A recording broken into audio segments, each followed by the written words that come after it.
By the time I finished my first year of college, I couldn't exactly fool myself into thinking I wasn't gay, even though it wasn't what I wanted for my life. I'd been through enough men by that point to set aside any doubts that this was who I was and that a wife and kids were not in my future. But I had no clear image of what my future would hold, what life might look like for this gay man. If there were role models out there for the kind of life I might want to lead, I hadn't seen them. In April 1977, toward the end of that first year, I turned a sociology paper into a personal fact-finding mission. Under the cover of research, I spent hours in the Vassar Library poring over books about gay people. I wasn't ready to be out in class, so I masked my subject matter interest by adding a decoy subject. I named the paper Marginal Man, the Alcoholic and the Homosexual. My name is Eileen Leonard, and I was a professor of sociology at Vassar, and I worked there for 44 years. I started in 1975. So you arrived 1 year before I did. Yes. I don't expect you to remember me from the class. It was intro sociology in the spring of 1977. Right. In fact, I do remember you from that class. I think I have a clearer memory of the students that I had initially than I do as the decades went by. I can't believe we're having this conversation all these years later. So let's talk about my paper from April of 1977. Right. I may seem like a crazy person, but I saved all of my papers from Vassar College. And I didn't think I was a particularly good writer, but reading this paper over, I thought, well, for 18 years old, it was pretty good. Yes, yeah. I was sort of out, but sort of not. Actually, by then I'd broken up with my girlfriend. I had a boyfriend. It was a very confusing year. I was really interested in writing about the homosexual, not the alcoholic. Right. I went to the Vassar Library to look, and the card catalog, and a lot of what I found was terrible, but a lot was also very interesting. And the reason I included alcoholics is I thought if I only wrote about homosexuals that you would figure out I was gay. And I found this concept of marginal men. It's a category, which I learned in sociology, which allowed me to do the paper. So I'm going to read the conclusion to the paper. It's a little embarrassing because it's just I'm reading my 18-year-old self. This is just the last paragraph. If present trends in the legitimization of homosexuality continue, then surely there is hope for the perhaps reluctant acceptance of homosexuality into American culture. Maybe then homosexuality can be removed from the list of marginal men so that the list reads one less member than it does today. Alcoholics, ! Homosexuals, ! Marginal? ? That's up to you. And then I have 1, 2, 3, 4, 5, 6, 7, 8 exclamation points. You gave me an A. Yes. I'm not sure I would have. So if you don't mind reading your handwritten comments at the end of the paper. I'd be happy to do that. And now I'm reading my 28-year-old self commenting. Your paper is well done. You should have elaborated on the concept of marginal man in more detail at the beginning of the paper, but what's here is well written and well organized. You point out how difficult it is to be marginal in society. This is clearly the case for all kinds of quote-unquote deviants. I'm not sure I share your optimism about the future status of homosexualities. There is still a long way to go and always a possibility of regression. I'm Eric Marcus. This is Coming of Age During the 1970s. Chapter 5. Thank you, Anita. In my family, we discovered real orange juice a little late because we didn't have money. We were basically working class poor. The first time I had fresh squeezed orange juice was a special treat. I was so shocked because it didn't even vaguely resemble the orange stuff that came out of a carton, which they may have called it orange juice, but it didn't taste that way. So I knew of Anita Bryant as the orange juice lady. And I recall their slogan was something to the effect, a day without orange juice is like a day without sunshine. So that's how I knew Anita Bryant.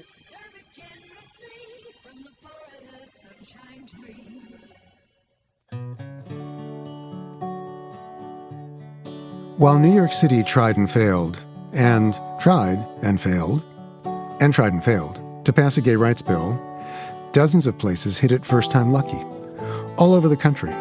From Washington, D.C. to Chicago to Kansas City, Columbus, Ohio to Chapel Hill, North Carolina, Minneapolis, and Bloomington, Indiana.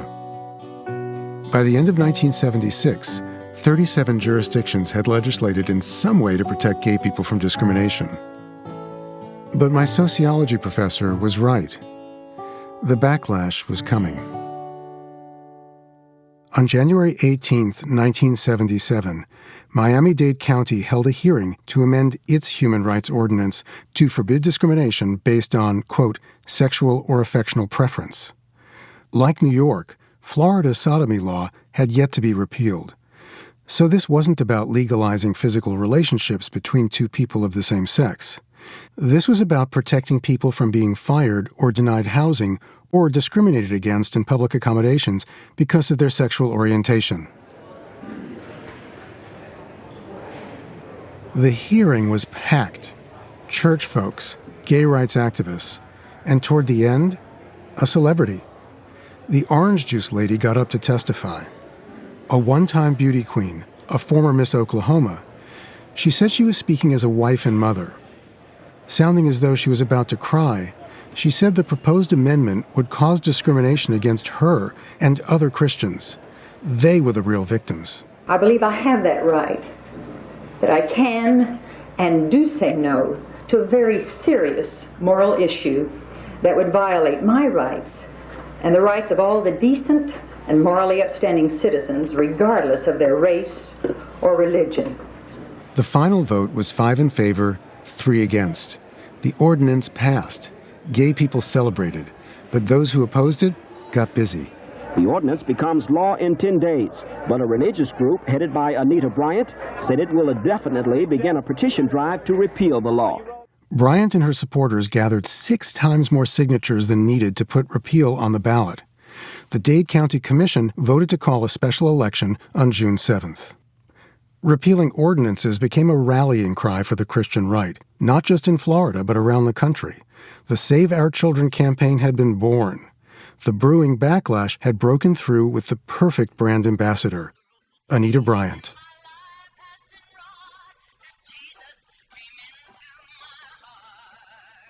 Just biologically, that God made mothers so that we could reproduce. Homosexuals cannot reproduce biologically, but they have to reproduce by recruiting our children.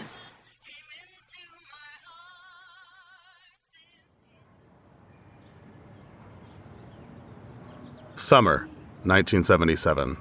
Queens, New York. Jamaica Estates. A skinny Tudor revival house on a leafy street.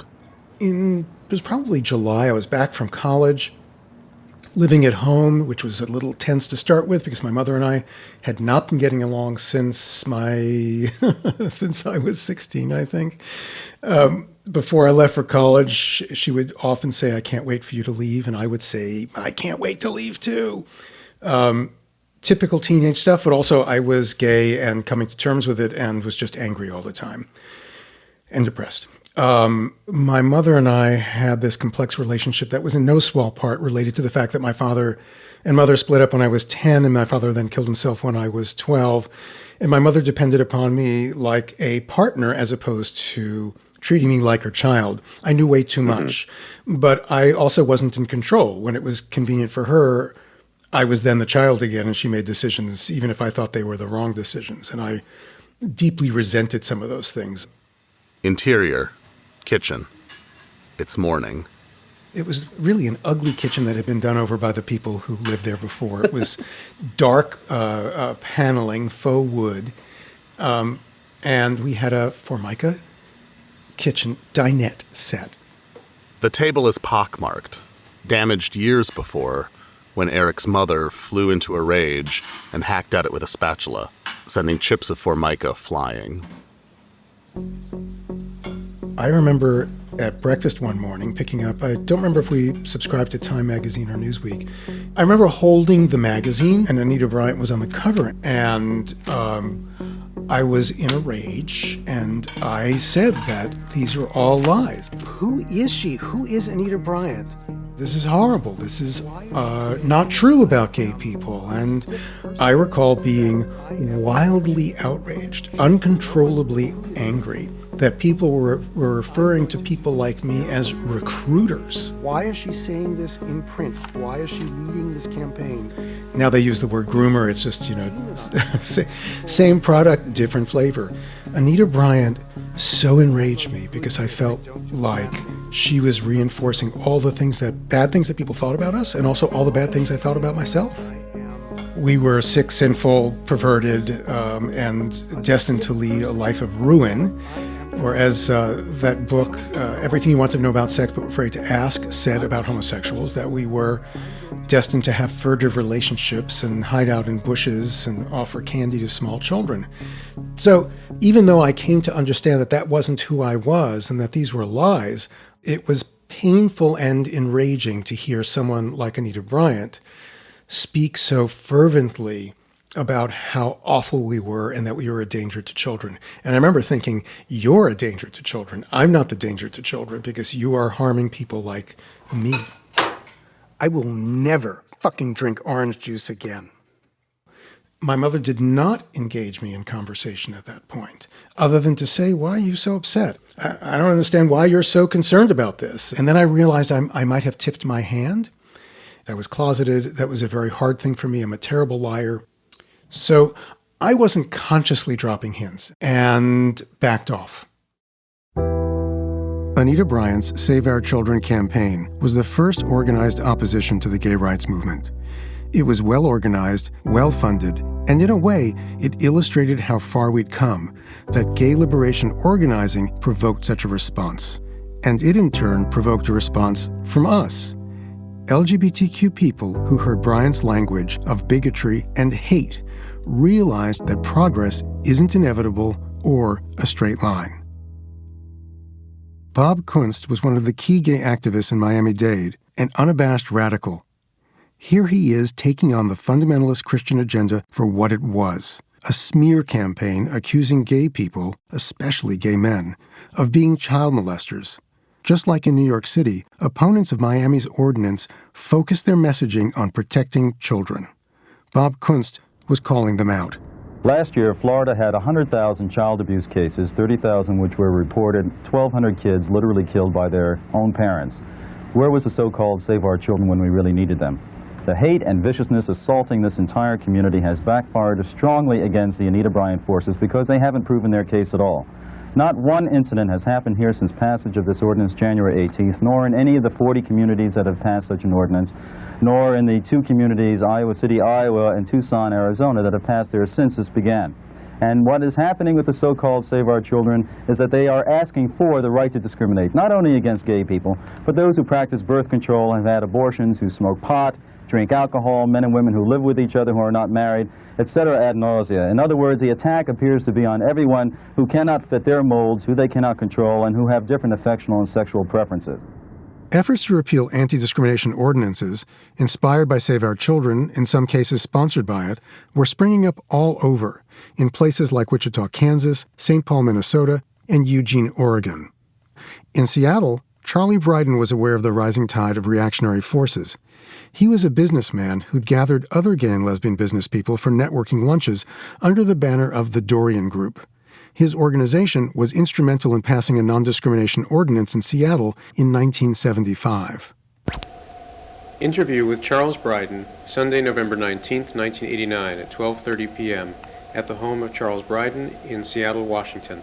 Interviewer is Eric Marcus, tape 1, side 1.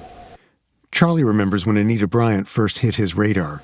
She was singing orange juice commercials, and she was this former entertainer, and she seemed quite benign, and then she does this thing down there, and it caused quite a tizzy. I think people up here largely saw it as, there's this attitude of Easterners towards Westerners. Well, there's also some of that handed back in return, and only the primitives over there could have this happen to them. There was a little arrogance in that, a lot of arrogance in that. Some money was raised here.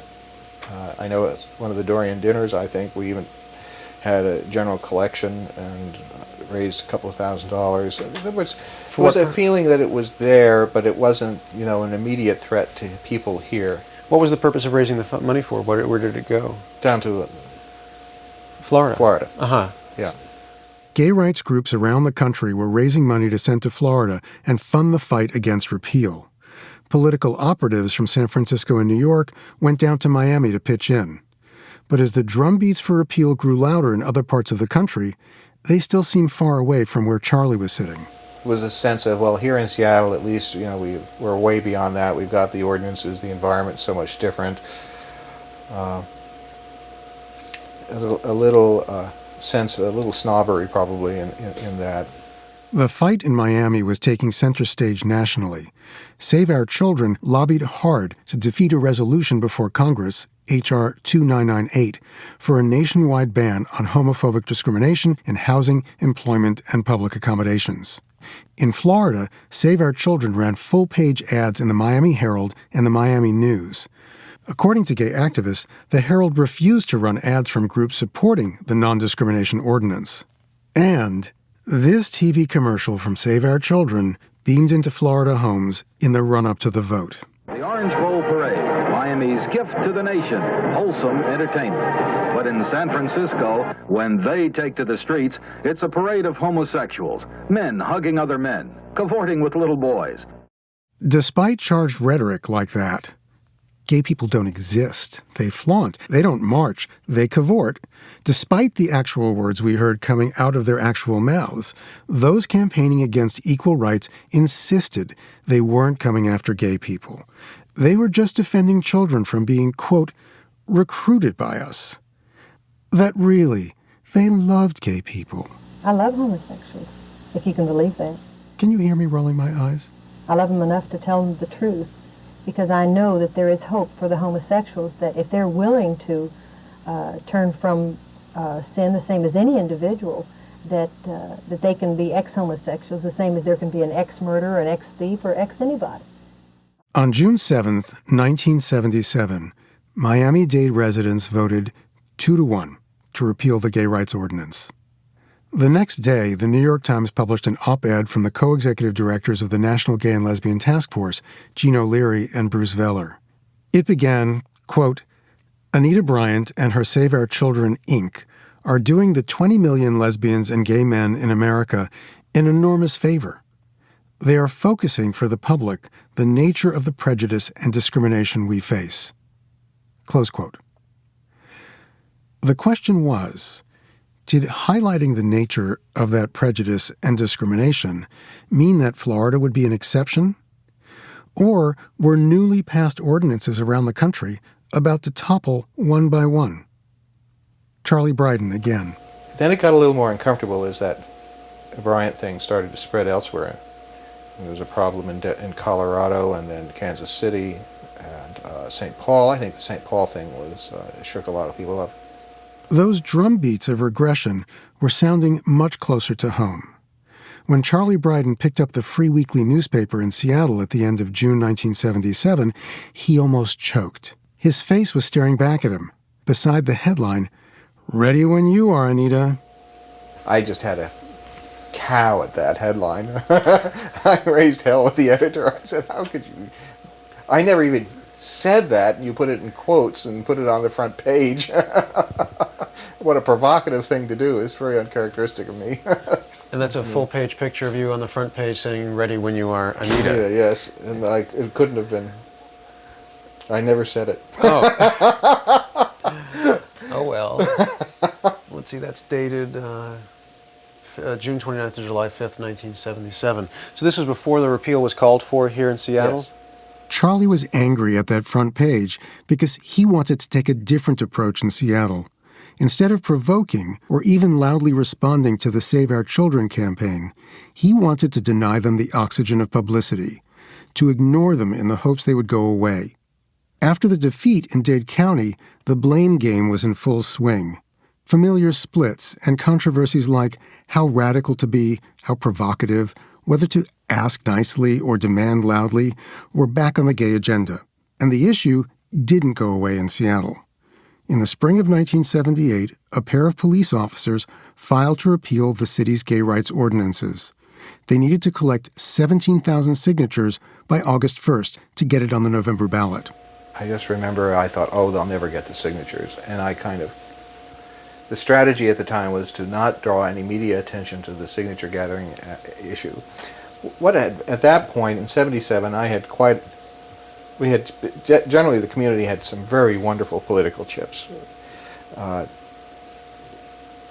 When this cop filed the petitions to gather signatures, we immediately formed a very quiet group to begin planning, and most of it was the political brains of the city came together and gave me the advice, don't do anything to give media attention to it. Well, now that immediately put me at odds with the radicals who wanted to focus attention on this and try and create, I suspect, the feeling that you are a bad person if you sign these petitions.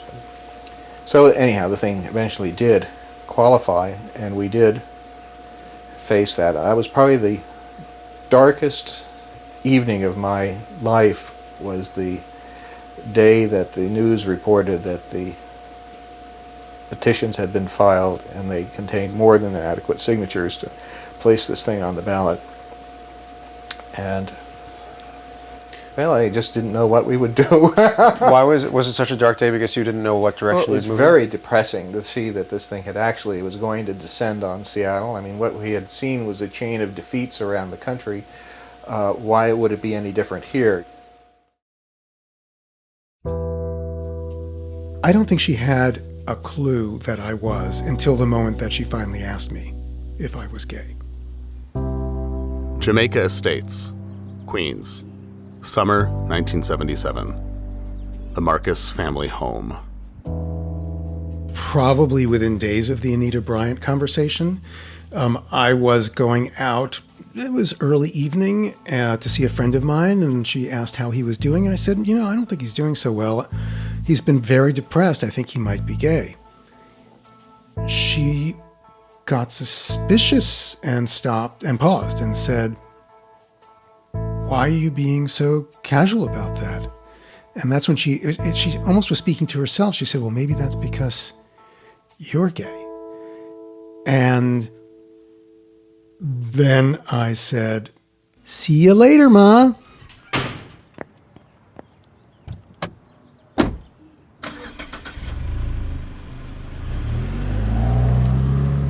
If I could do it over, I would have said, and there are no do-overs in this world, I would have said, let's sit down and talk about this. But that's me, 64-year-old me talking now. 18-year-old me wanted out of there as fast as I could get out of there. And she didn't say stop. And maybe I said, let's talk about that later. I don't recall saying that. I just remember saying goodbye. And I headed out the door in the kitchen, which went into the garage, and drove to my friend's house. And I said to Richard, what am I going to do? What am I going to do? My mother thinks I'm gay. And he knew I was gay. And I stayed quite late at Richard's, hoping my mother would be asleep by the time I got home. And I remember you could roll down the driveway with the car off and the lights off. So I turned into the driveway, rolled down the driveway with the lights off and with the engine off, and I crept back into the house and crept up the stairs. My mom's bedroom was off the stairs on the second floor. I had my bedroom on the third floor. I had to open a door and go up those stairs.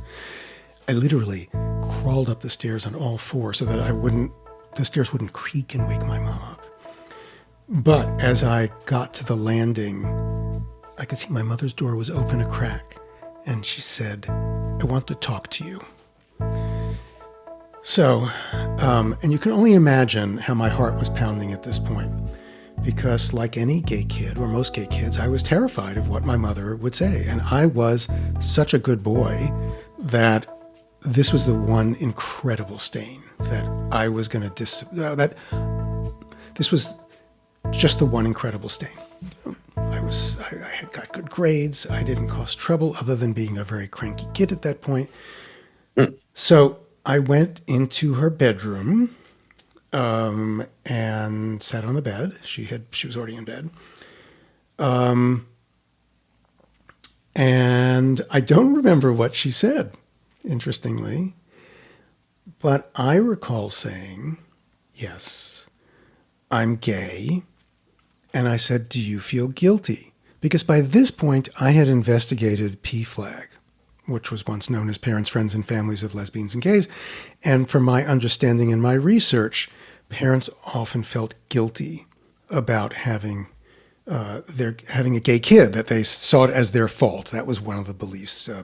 Aggressive mother, passive father, all of that Freudian bullshit.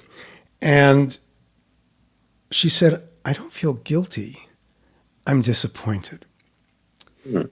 Now, she might have just as well picked up a knife and stuck it in my heart. And I started crying because there was nothing worse she could have said than she was disappointed. The last part of our conversation was me telling her that I wanted her to go to PFLAG. And she said she wanted me to go to a psychiatrist. And I assumed she wanted me to go to a psychiatrist because she wanted me to change. I said no, and she said no. We were both very stubborn. And that was the conversation. I went back up to my room. It was too late to call anybody. We didn't have the internet or texts or any of that. And that was the conversation. That's how it went. You know, I learned later that my mother wanted me to see a psychiatrist because she was fearful that I would kill myself because she recognized me as being depressed. And my father had killed himself a few years prior. So I was not appreciative of her concern in that regard. It was many years before she went to PFLAG, and it was many years before I went to a therapist. I wish that she had gone to PFLAG early. I wish I'd gone to a therapist early. I really needed a therapist, maybe more than she needed PFLAG. And I wish I had handled it differently. I have written about the ideal way in which young people can share this news with their parents. The ideal way is not to have a parent say, I think you might be gay, and then to say, bye, Ma, I'm out of here. But I was scared. And I have a lot of compassion for myself at that age. I was 18 years old. So I was doing the best I could in a world that was awfully challenging for young gay people. But I nonetheless was incredibly relieved that it was going to be okay. And I would also add, not just that you were 18, it's always hard to be young, and not just that the world, it was challenging, but I think there's also, if I may editorialize, and yes, you're getting at this already, I mean, it just sounds like you were two people who ended up really doing the best you could, considering that you were moving without a map, you were going without a guide, like no one had written the books that you had written yet. You couldn't go online to find out the best way to come out to your parents. I mean, it sounds to me kind of remarkable that you did the best you could with no guidance. Do you feel that's accurate? Yeah, with a little bit of guidance. I'm thinking that I probably, because I knew about PFLAG, I must have looked at some of their material because I knew that parents often felt guilty. I had done my research for my sociology class for Miss Leonard in the spring of '77. So I had more understanding, I think, than most young gay people. But really, there wasn't. I couldn't give my mother, is it a choice? Questions and answers about gay and lesbian people, or lesbian and gay people. I can't remember what the title is. The book I wrote later. But based on my experience then, I knew later that I wanted to write a book that would provide people with the answers that I didn't have at that age. So yeah, I was operating, and my mom was operating in a world that did not provide the kinds of information and guidance that are available today to young people and to parents. And it was still a world where homosexuality was not discussed openly and not nearly as visible as it is now. Remember, it was 1977, and there were no gay celebrities, there were no gay sports stars, it was such a different world. The difference between then and now came about in no small part because of the fallout from the Save Our Children campaign.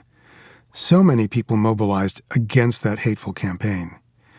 Even I, in my own small way, was mobilized by Anita Bryant.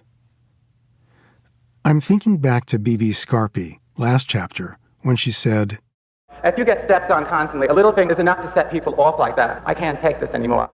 sometimes enough is enough. Most gay people then and today just want to live their lives. But Anita Bryant and Save Our Children were coming after us. She had set people off. And in spite of a string of defeats, including Miami-Dade, or maybe because of those defeats, glimmers of hope started to appear. I know why you cry, Sister Anita. Life's passing you by while I ruse and slave you. And it's your blind innocence. Regular Supervisor Harvey Milk. In November of 1977, Harvey Milk became the first openly gay person elected to public office in California. My name is Harvey Milk, and I'm here to recruit you. After Milk took office as a member of San Francisco's Board of Supervisors, he almost immediately returned to campaign mode to fight the Briggs Initiative. Also known as Prop 6, Briggs had been spawned by the campaign to repeal Miami-Dade's gay ordinance. Arkansas and Oklahoma had passed laws banning gay people from working in public schools, and conservative California state legislator John Briggs figured that sounded like a good idea for his state. But there was a growing backlash to the backlash. I'm tired of listening to the Anita Bryants twist the language of the Bible to fit their own distorted outlook. Gay people all across the state, the Briggs can only be defeated if each and every one of you comes out to everyone you know you must. Milk wasn't the first openly gay person elected to political office in the U.S., as many people believe. That was Kathy Kazachenko, an out lesbian who was elected to the Ann Arbor City Council in Michigan in April of 1974. But Harvey was so high profile and loud. Here he is confronting California State Senator John Briggs in September of 1978. You're the one who keeps bringing up this phony recruitment. You know you're lying, you know you're changing the statements around, and you're doing that all the way around just like you shifted the money around in your campaigns, and you talk about morality, and I question what is your real motive behind it, what is your real ambitions behind this, what are you really using this for, and stop this phony issue that you know is a phony issue. California's former Governor Ronald Reagan joined President Jimmy Carter, former President Gerald Ford, and Governor Jerry Brown in urging Californians to vote no on Prop 6. Reagan wrote in the Los Angeles Herald-Examiner days before the election, quote, "Homosexuality is not a contagious disease like the measles. Prevailing scientific opinion is that an individual's sexuality is determined at a very early age and that a child's teachers do not really influence this." As we say in the neighborhood, no shit, Sherlock. The Briggs Initiative was rejected in November 1978. We're coming out to walk in the sunlight. We're coming out to fight for right. To the gay community all over this state, my message to you is, so far a lot of people joined us and rejected Proposition 6, and now we owe them something. We owe them to continue the education campaign that took place. We must destroy the myths once and for all, shatter them. We must continue to speak out, and most importantly, every gay person must come out.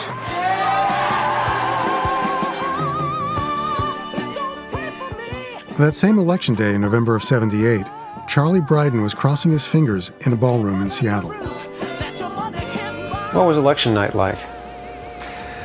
Well, Did you? we had the biggest hall in town, and all the television stations were there, and as the early returns came in and showed there was going to be an overwhelming defeat, the people just jammed. Defeat of the repeal? Of the Initiative 13. That night, so many people came downtown that night to the hall. The fire department showed up and they were going to shut us down because we had overcapacity in the building. But it was very exciting. We had a telephone line down to California and the No on 6 committee, and we were relished the idea and the fact that we won up here by a greater percentage than the vote was in California. The Seattle effort to repeal protections for gay people was beaten back by a popular vote of 63% to 37%.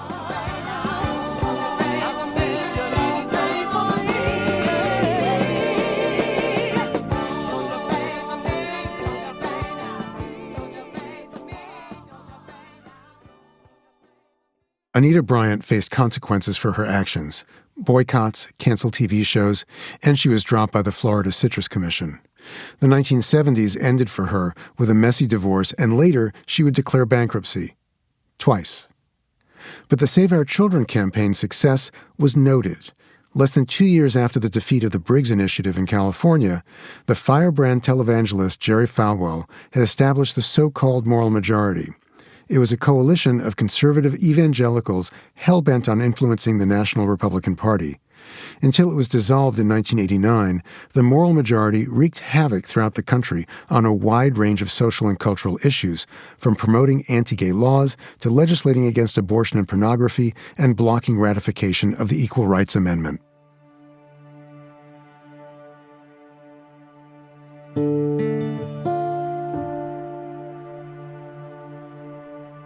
Like I said, with my mother, things were complicated. We had a relationship where I was sometimes the adult, sometimes the child. She could be unpredictable. Sometimes she scared me. Yet I desperately wanted her approval. But after that night, after gliding down the driveway with the headlights out and creeping up the stairs trying to sneak in unnoticed, after seeing her bedroom door cracked and the light on, after hearing her call me in, after having one of the most consequential and terrifying conversations of my life, and after ending that conversation with her disappointment so heavy in the air it crushed my chest. After all that, my mother did something totally unexpected. She very quickly pivoted and made me feel completely comfortable and embraced. I remember a conversation we had in the kitchen, next to the refrigerator. And she had been dating at that point and occasionally brought home a man. And I think at that point she might have had her much younger boyfriend. And she said, that she didn't have a double standard, that if she could bring a man home, that I could as well. And she bought me a full-size bed. She replaced my twin bed with a full-size bed. She was always very welcoming of boyfriends. So really, in some ways, she was a marvel as I look back, because I remember one time I had a boyfriend in the kitchen. He was in a bathrobe. It was the first time I think she met a boyfriend who stayed overnight. She's perfectly welcoming. She made breakfast for us. So she was really terrific, but it was 13 years before she went to a PFLAG meeting. And then she jumped in with both feet. So what did that look like? This would have been 1990 then, I guess? It was the early 90s, yes. She started going to meetings, and then she... remember we went to the 93 March. I went to the 1993 March on Washington, as did she. And she had her PFLAG sash and all of her buttons. And it's one of my favorite photos with my mom, which we'll include in the episode notes. And she co-chaired a New York City PFLAG dinner, which was really wonderful. She joined me in an event at the Gay Center here in New York, now the LGBTQ Center, when my book, Making History, which was the original name of the Making Gay History book, she joined me for an event, a launch event. We had maybe 300 people at the center, and my mom and I read an excerpt from the book. My mom played the Jean Manford part. I played the Morty Manford part. Jean Manford was in the audience. It was one of the most moving experiences I had when that book was published. Morty had just died a few weeks before, and Jean was in the audience. And my mom and I were featured on the front page of the Metro section of what was then New York Newsday. It doesn't exist anymore. Wow. And it was great. And I remember one of my relatives said to me, had some concern about my mother sort of moving in on my territory. I was really happy for her to enjoy the spotlight over this. I know she got a lot of pleasure from being the mom of a minor gay celebrity. I remember her telling me that she was traveling once, and this was before Making History was published, and she was reading a copy of The Male Couple's Guide to Living Together, my first book. And she got into a conversation, it was in the Caribbean, I think, with somebody who was there. It was somebody who recognized the book, and she very proudly said she was the mother of the author. So I had such a complicated relationship with my mother, because in some ways I so resented her, but also I really was protective of her and wanted her to have a good life. She had a hard life. Her father died when she was 12. She was an only child. Her mother was an immigrant. They were poor. My mother couldn't go to college because she had to go to work to help support her mom. And then she married my dad, who was mentally ill. She didn't know it at first. She was mentally ill, which was undiagnosed too. So I was very protective of her, and was happy to see her happy. And if her being happy meant having her at the podium with me at the center, and she was a good reader, by the way, I was really happy for it. Something I didn't know, and I only learned at a meeting with Danny Drum, who is a city councilman here in New York, a former city councilman now, and a real hero of the movement.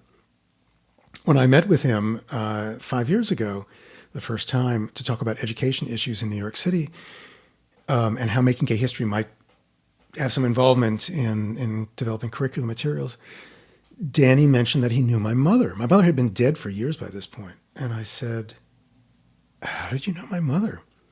He said, "Well, she helped co-found PFLAG Queens, the Queens chapter of PFLAG, with him and with Jean Manford." I didn't know. Wow. She never told me. And I don't think I'm forgetting this. I think I would have remembered if she told me. And I think that she didn't tell me, if that was indeed the case. I think she didn't tell me because I had given her a little bit of a lecture about how this was my issue, not hers, and that she had become this activist. And I know this is a problem for PFLAG parents sometimes, that they wind up being more involved than their kids. But I think I harbored a little bit of a resentment that that my mother had become this activist. But then I was also proud of her. She had gone back to college. She got her social work degree. She volunteered at the Gay Men's Health Crisis, and she ran a support group for gay men whose partners had died from AIDS.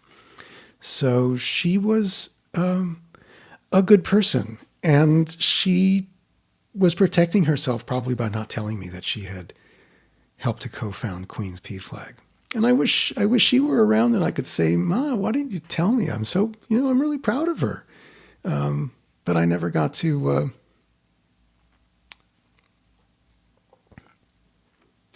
Shane, you get me to cry every time. She's not around for me to tell her. She died in 2000 and what year? 2004. She was 73, a long time ago. And it was years later that I learned that she'd co-founded PFLAG Queens. So, anything else you'd want to tell her? Oh, God.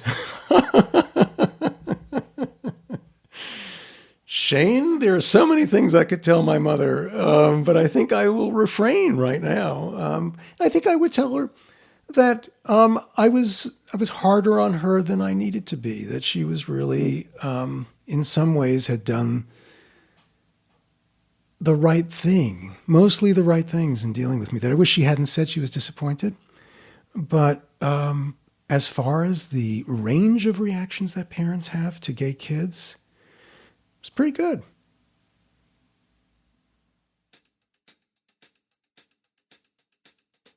Sometimes good things happen for the wrong reasons. In an ideal world, there's of course no such thing. I would have done things differently. I wish I hadn't said, "See you later, Ma," that night she asked me if I was gay. I wish I'd gone to see a psychiatrist and she'd gone to PFLAG sooner. I wish I'd known the extent of my mom's allyship and activism. And I wish I'd been able to thank her for all her good work before she died nearly 20 years ago at the age of 73. I wish it hadn't taken a hateful figure like Anita Bryant and her homophobia to reinvigorate the fight for gay rights. And I wish it hadn't taken all that hateful rhetoric to provoke a defiant streak in me. But that's how it happened. Anita Bryant's grievances galvanized us. She was the perfect symbol for an appeal to so-called family values. And she was also, by the way, there was no small amount of misogyny at work here too, the perfect symbol to direct our anger toward. So yeah, thank you, Anita.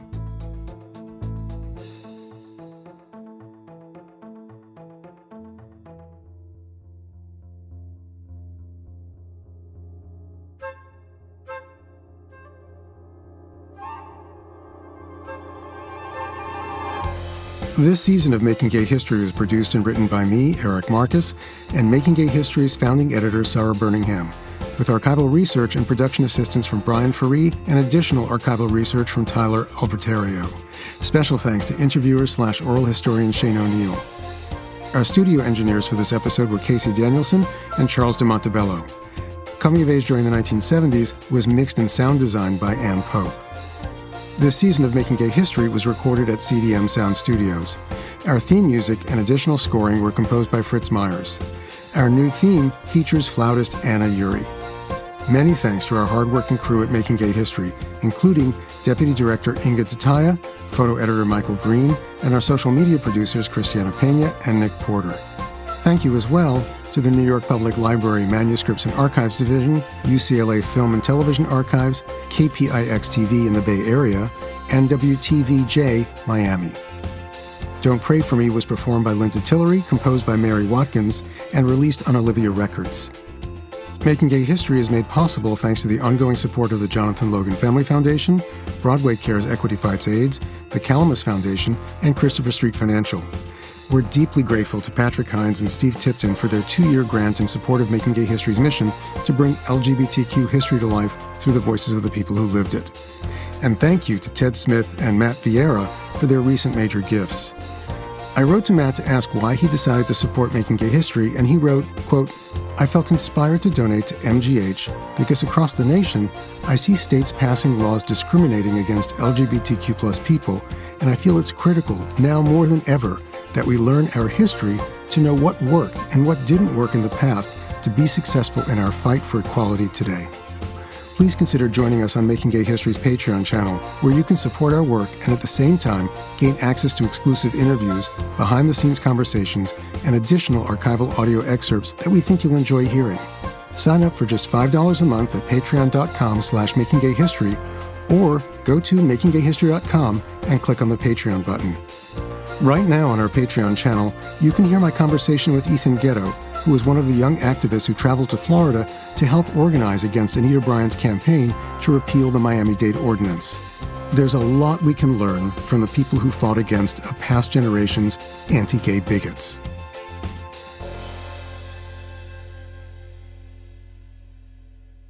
Not quite ready to go yet, because my former sociology professor, Eileen Leonard, had a mother-son story of her own to tell me. A story about her and her son Tim and the ripples of history that she shared with me as we were wrapping up our conversation. Our first conversation in more than 40 years. But you know what's interesting, Eric, is that Anita Bryant helped you. You helped my son come out to me. When my husband and I both thought that when Tim was in high school that he might be gay. You know, there weren't a lot of the typical going out with girls and posters on the wall in the bedroom and all this awful stuff. And I thought maybe I should ask him about it. And then I thought, no, maybe this is something that's private and I should wait until he comes to us, that this wasn't something as a mother I should be broaching with him. So I did what I usually do. I started doing research and I found one of your books. And since I knew you and trusted you, I found in that book, as I remembered, it was like a question and answer book. You'd ask questions and then give answers. And one of them must have had something to do with should parents broach the subject with their children. And my recollection of it was that your answer was yes. And so that's what I did. I went out for a walk with Tim and our dog, and I asked him, and Vassar helped me with this, I asked him whether or not he was questioning questioning his sexuality. And he said yes, and I threw my arms around him and thanked him for telling me, and we went on from there. That makes me cry. So you were a help to my family. Well, you were a help to me in being my sociology teacher so I could write that paper in your class. It just all comes full circle. When was that walk? What year and how old was When he Timothy? was a junior in high school. So that would have been what year? What year would that have been? 2000? No, he graduated from college in 2006, early 2000s. So 20 years ago. Yeah. Yeah. My son is doing great. He lives in New York City. He's a member of the New York City Gay Men's Chorus, and he's out and proud. So he's doing very, very well. Is It a Choice was published first in the mid-'90s? Yeah, mid-'90s. Had a hard time getting it published. Is that right? Yeah. Oh, God, that seemed to me, recalling it so informative and helpful. The editor who I tried to sell it to said, we already know all these answers. Why do we need this book? Oh, wow. As I said to Shane O'Neill earlier in the episode, when I came out to my mother, there was no guidebook for me for how to talk to her, and no guidebook for her for how to deal with me. My question and answer book, Is It a Choice?, was published 20 years after that awkward and painful conversation in my mother's bedroom. It was the kind of guidebook I wish I'd had, and I'm so glad it helped Eileen and Timothy Leonard. Here's another ripple of history, spreading out through the generations. I had coincidentally met Timothy Leonard through my work, decades after his mother had found my book. Tim works for the National Parks Conservation Association, and he had a role in the complicated process of getting Stonewall declared a national monument by President Barack Obama back in 2016. We met in the run-up to the Stonewall 50 celebrations. Tim is now the NPCA's Northeast Program Manager and leads meetings with the many stakeholders involved in managing and celebrating the Stonewall National Monument, including from time to time, me. We never know how far these ripples will travel. Coming of Age during the 1970s is a production of Making Gay History. Join us next time for the final installment of this series, Chapter 6, Marching On. I'm Eric Marcus. So long, until next time.